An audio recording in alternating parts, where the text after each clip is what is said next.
Maganyan ka. Magpa-blond rin kaya ako ng buhok. Sa loob ng 8 years, ayaw mo ako magpakulay ng buhok. Pero parang nagbago na kasi blond yung kausap mo lagi. So magpa-blond na rin ako. Hindi. Huwag ka na magtampo. Nag-i-inquire siya para sa events place. Ba't naman ako pag nag-inquire sa mga ganyan? Sabi ko, good morning, may I inquire? Pero kayo, good morning, kumain ka na.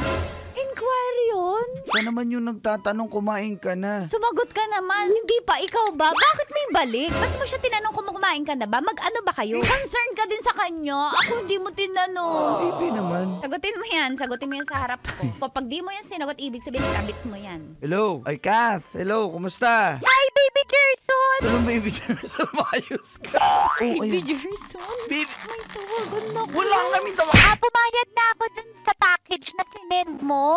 Pero tatanong ko lang kung isa ka ba sa mag-a-assist sa akin. Kasi pag wala ako dun, baka hindi ko kaya. Kumain ka na? Ay, hindi, Nagawa busog kasi ako ako. ng kare-kare. Hindi ako kumakain ng kare-kare. Bawal ako dyan. Bakit dun last time, pinadala mo yun dun sa may events place? Wala Okay na po ba? Kayo na lang nang tiyahin ko mag-usap po. Dati naman hindi ka ganyan sa akin makipag-usap. Anong nangyari? Ang pogi mo kasi, Gerson, baka naman may chance tayo. Ay, hindi. May girlfriend na ako. Sabi mo, on the rocks na kayo. Wala akong sinabing ganun.